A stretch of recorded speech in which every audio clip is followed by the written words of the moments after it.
pretty great track record when it comes to rolling out vaccines in the past. We're on track to be the first country to eliminate cervical cancer because of a vaccine invented in this very country.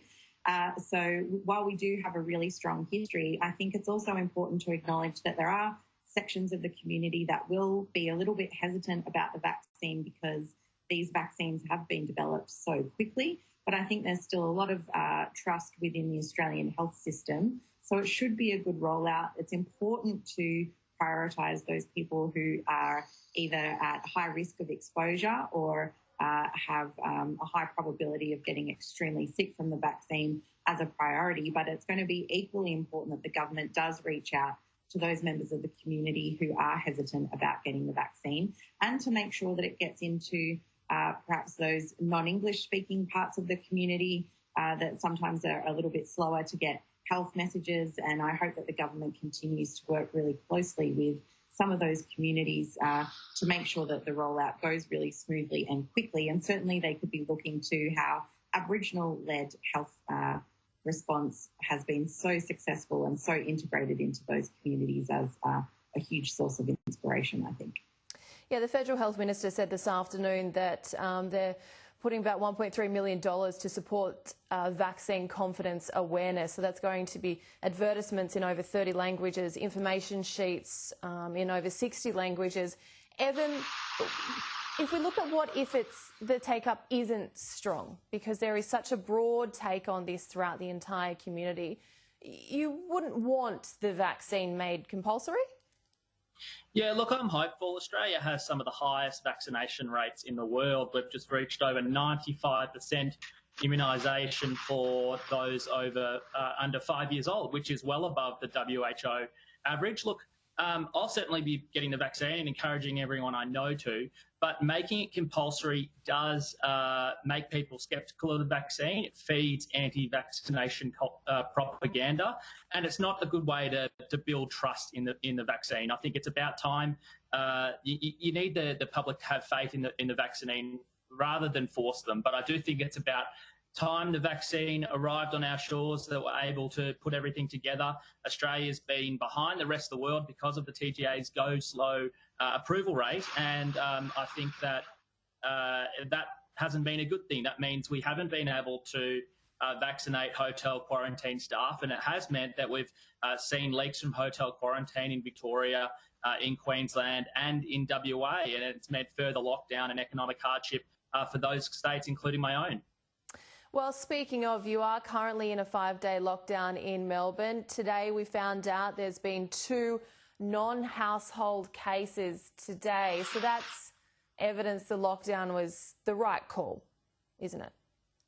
Absolutely not. This lockdown is evidence of the complete and utter incompetence of the Andrews government, their complete and lack of failure to keep up with contact tracing and their failure to keep up with hotel quarantine. This lockdown is a lockdown of convenience of Daniel Andrews to deal with those two things. Back in December, New South Wales had 30 cases in one day, and we're seeing today 28 days without community transmission. They've effectively eliminated the virus. So the question all Victorians are asking now is that why can New South Wales go on as normal, get on top of contact tracing and have no lockdown? Why is it only Victoria that's having these issues? And you look at the issues of state capacity. For 18 of the last 22 years, Labor has been in government, and they've sought to solve all their issues by increasing the size of their public service instead of investing in state capacity. We saw New South Wales almost a decade ago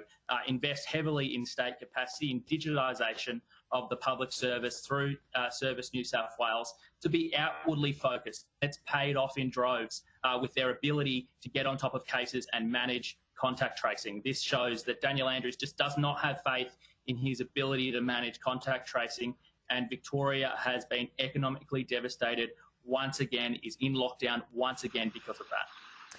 Interesting to note that the Victoria Premier didn't front the media today, and there's this real to and fro in relation to how this third lockdown originated. We've got one gentleman who's in ICU at the moment saying that he was given the all clear to use his medical device, the ventilator, in hotel quarantine. He's got the government is saying, no, that was not the case. We did never approved for this to take place.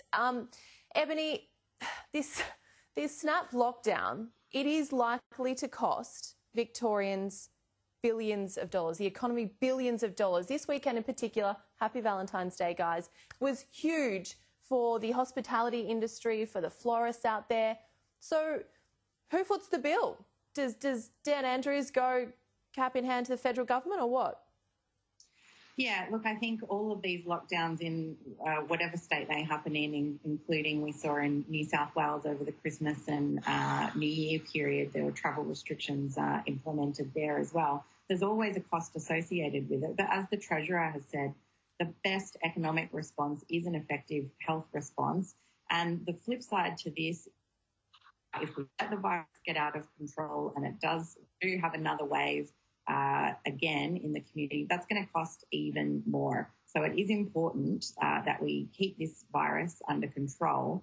But I think we are right to be worried about the economic implications of this. Lockdowns do cost money, but more concerningly, I mean, unemployment is still at record highs, underemployment is still at record highs, and wages growth is still at record lows. And yet the federal government is out withdrawing tens of billions of dollars by ending JobKeeper and halving or cutting the JobSeeker payment at the end of March. And that's really concerning while unemployment remains so high. That's contractionary fiscal policy. It's the opposite of what the Reserve Bank says that is needed to boost growth in the Australian economy and keep jobs growth growing. And we know that if we removed public sector spending, the economy would be in much more dire straits than it is at the moment. So it is government spending that has been boosting economic growth. It is important to really put a strong underpinning to the entire Australian economy at the moment during the pandemic. And it's really concerning that the government is looking at withdrawing tens of billions of dollars out of the economy in the next financial quarter. So, it's not certain what's going to happen there, but it's definitely one to watch as we head towards the budget. Evan, if we take a look at the quarantine situation, the federal government says it's very close to finalising a deal to nearly triple the capacity at Howard Springs. Do you think that would help mitigate quarantine leaks that have triggered the lockdown?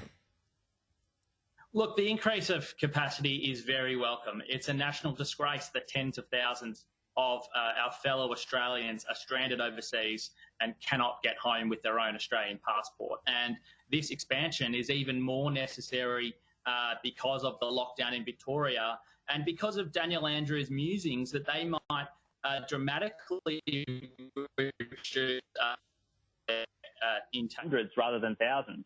That will leave even more people stranded overseas. So this is very necessary. As I said before, I think that different states manage hotel quarantine differently, and what it does do is raise the questions about different states' ability to manage hotel quarantine. Why are some states doing it better than others? I think that those questions need to be asked of, say, the Victorian government. But I think the idea that we can move all of hotel quarantine to regional areas in most cases is not feasible. You need a workforce to go in and need a hospital nearby. Howard Springs is obviously a ready-made facility. That's a good thing. If they get the Toowoomba facility up and running, that will also be good as well and take some pressure off the states. But as I said, questions need to be asked about why some states are managing hotel quarantine really well and why some aren't. Ebony, do you think remote quarantine is a better model than CBD and airport hotels, given what we're witnessing in Victoria at the moment? Yeah, well, I think the health professionals have been really clear that hotels, whether they're in the CBD or at the airport, are not quarantine facilities, and that's why they remain a weakness that the virus can exploit, particularly with these new, much more highly infectious strains that we're seeing emerging around the globe from other countries where the virus is running rampant. So I think it's worthwhile to look at remote possibilities, and certainly the expansion at Howard Springs and other options that are available should definitely be looked at. But we're a year into this virus now, this pandemic, and quarantine is a federal government responsibility. It's unclear to me why all of this continues to fall on the states, why the government hasn't been looking at expanding places like Howard Springs much earlier in the pandemic, particularly when we keep getting all these examples of hotel quarantine being an absolute weakness, mainly because a regular hotel is not a quarantine facility. So it's not good enough, and we've still got tens of thousands of Australians trapped overseas. So we need to be looking at this with much more urgency. Well, we have to leave it there. Ebony and Evan, thank you so very much for your time this afternoon. As I said, in all seriousness, wishing you a very happy, something that you guys are into. To you too.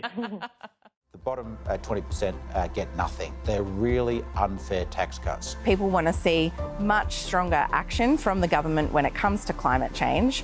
It's no coincidence that we have a wages crisis in Australia. Transitioning to net zero emissions, it doesn't seem like there's much room for gas.